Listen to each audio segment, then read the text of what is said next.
My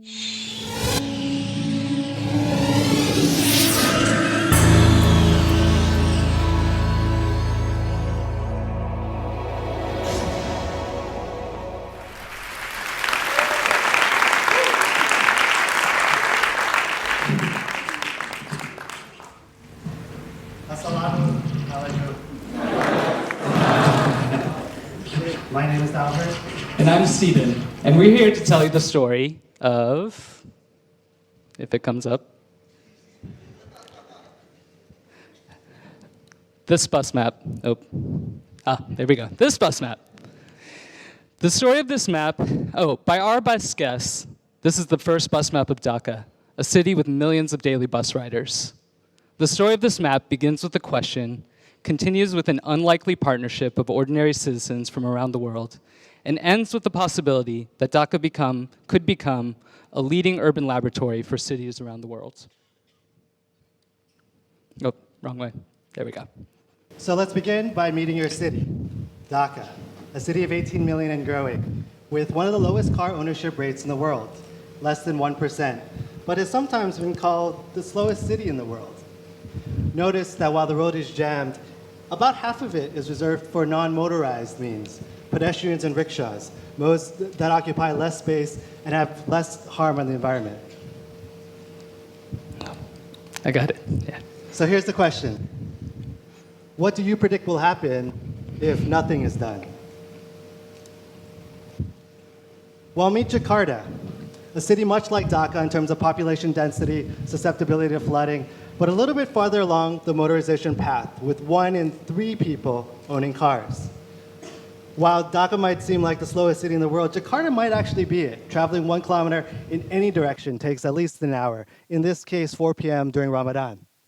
Notice that the entire road is packed with cars, including the farthest right lane, which is actually reserved for buses.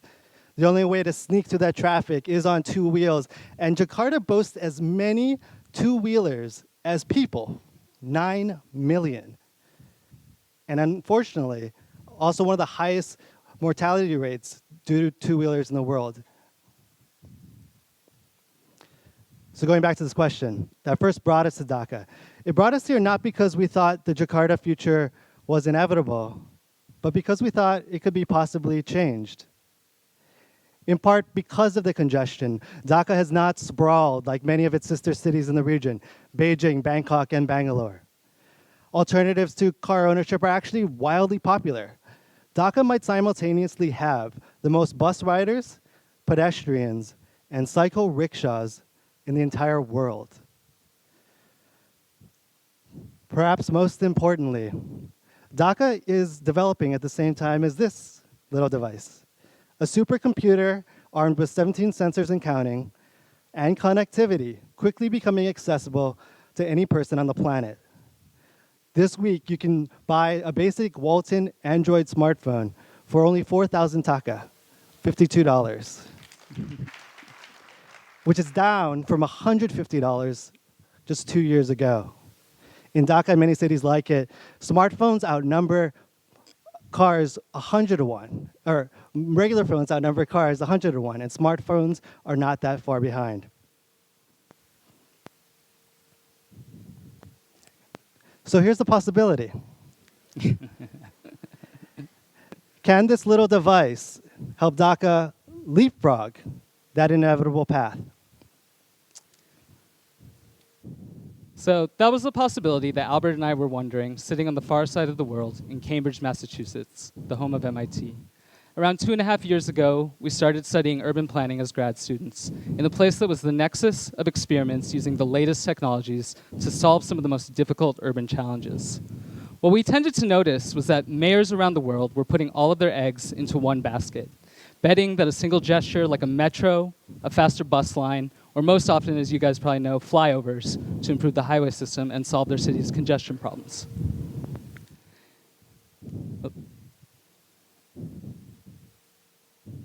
At the same time, what we were learning from great minds in urban planning like Jane Jacobs is that cities are far more than an agglomeration of buildings and roads.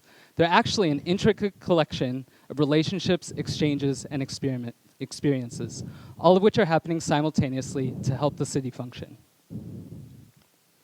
In a case like Dhaka, the chaiwala and the businessman are intertwined in a million ways, some of which we can already witness, and others we are just starting to bring light to.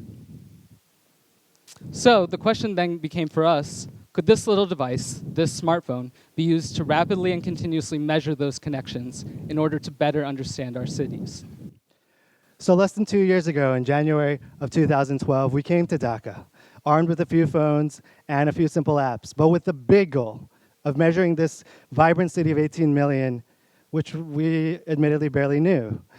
We were fortunately met by somebody as crazy as we were, but who happened to also be deeply familiar with the intricate and symbiotic relationships that help Dhaka function. His name is Muntasir Mamoon.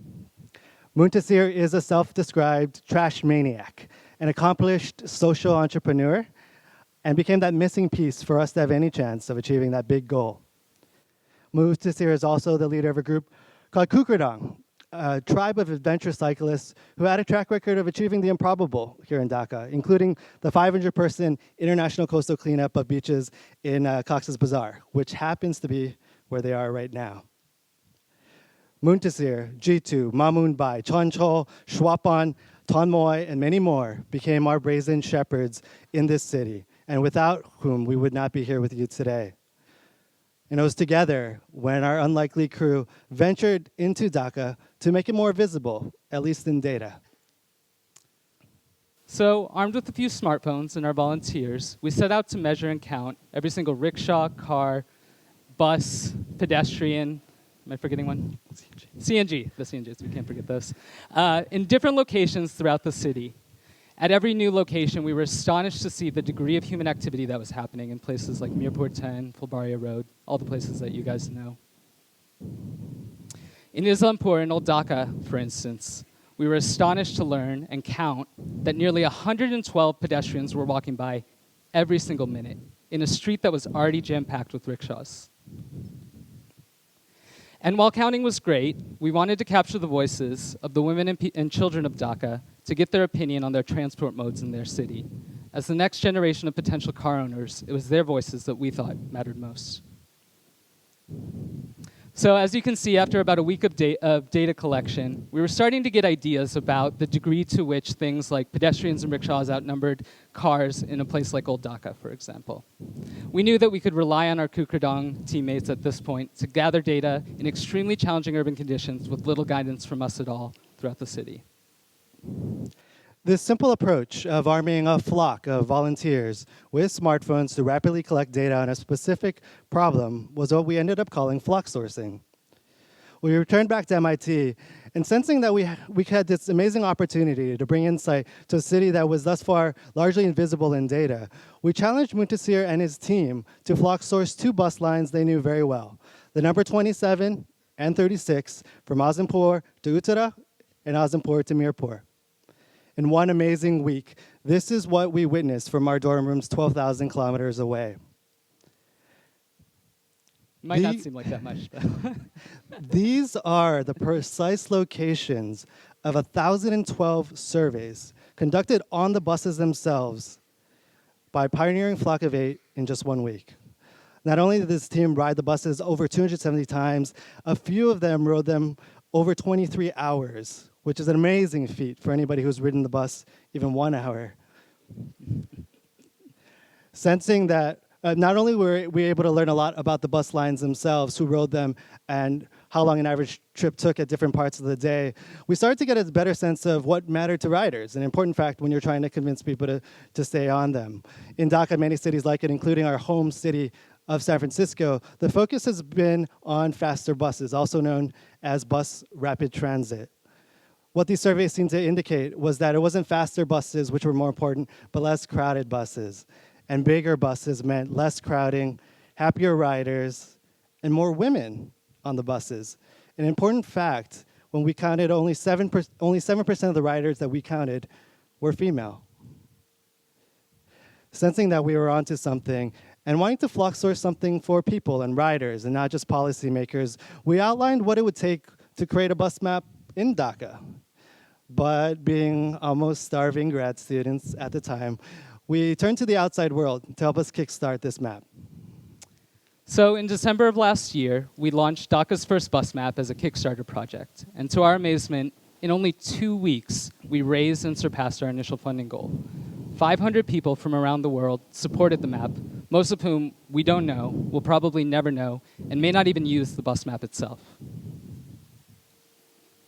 That allowed us to return this past January to flock source data on as many of the bus lines as we could. As you all know, Dhaka's bus system is a chaotic kaleidoscope of colors and sizes, operated by almost 60 companies, very few of which are actually numbered or have routes that are documented in any way.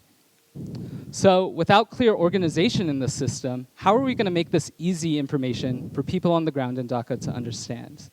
We actually, started pretty simple. The diagram that you're seeing here, it's a very crude sketch, is basically a map of the major destinations throughout the city and the key routes that connect them. But once we actually overlaid all of those flock source traced routes, it quickly became clear just how complicated the system was, let alone how to communicate it. So what you're seeing here are the geographically accurate representations of all those routes. So let alone if you're a map expert, it's really, really hard to pick out even a single line on this map and understand where it's going. In response to that, we turned to a more diagrammatic approach. So, while still providing some spatial context to users, we were able to focus primarily on key destinations and locations throughout the city to orient users throughout the map. With the data that we gathered, we then overlaid and grouped the colored groups of of routes, provided labels, and added key locations and landmarks throughout the city. The result was this alpha version of the map, which we deem is only 75% correct right now. This past May, we were extremely excited to print and distribute 5,000 copies of the paper map on the ground in Dhaka. And to our surprise, the response has been really, really positively overwhelming. Thousands of people have shared the soft copy of the map, the digital copy, on Facebook.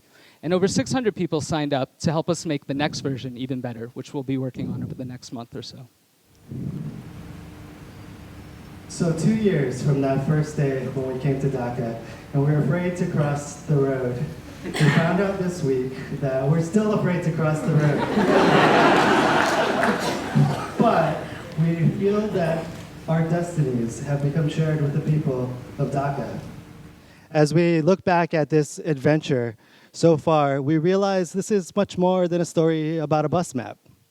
In fact, in many ways, it's a story that's still being written. It's a story of how the internet and mobile phones are not just enabling rapid data collection, but also unlikely collaborations from ordinary people around the world. This is a picture of our teammate Juan visiting us in San Francisco and collaborating with new teammates Daniel and Arturo in Mexico City. Muntasir himself contacts me more than my mother, father, brother, or sister combined to make sure that we're following up on our commitments. This is also a story of how part of a city's infrastructure could be supported by people around the world. The map that you're seeing here is the locations of our 500 Kickstarter supporters. Those people are coming from 267 cities in 33 countries. This is also a story of how Dhaka, a place that is already the world's second largest exporter of garments, could become the world's leading exporter of urban tools and experiments. Dhaka is a place that Muntasir tells us has every problem, from pollution to congestion to flooding. But what we've been amazed to see is that there are people here just as eager to solve those issues. So while it might seem a little crazy that Dhaka could become this leading exporter of urban tools and experiments, we're actually here to tell you that this is already happening. So this past summer, as Albert kind of alluded to, a team in Mexico City used the same app to flock source 1,400 minibuses to assess safety in Mexico City. The same app has been seeded to teams in Manila and Nairobi, and groups from Lahore, Maputo, Colombo, and even most recently, Birmingham, Alabama, have asked for a bus map of their own. So clearly there's a need.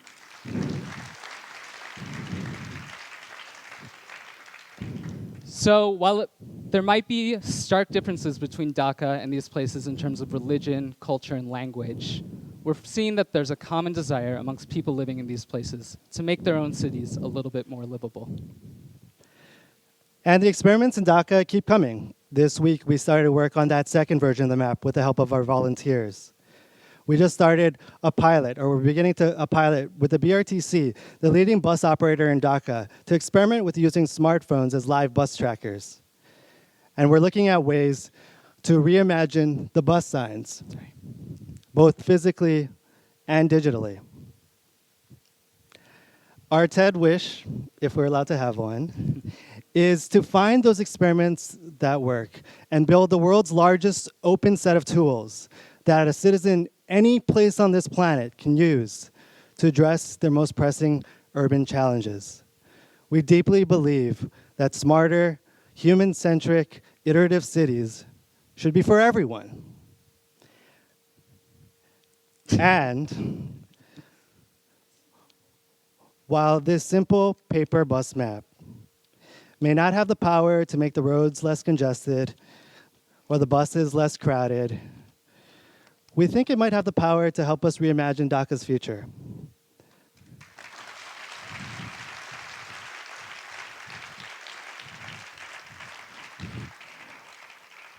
A future built for people and not for machines.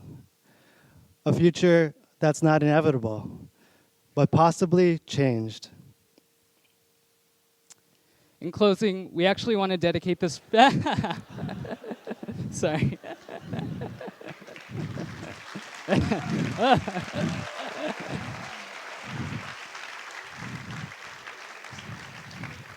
So we actually learned this phrase about a year ago, actually from Shahidul's book, and it really stuck with us. And we actually want to dedicate this to the team that's been working with us for the past 2 years. For those of you who don't know, this loosely translates in English to, I don't want to shame you by thanking you, because it is not enough. Don't know about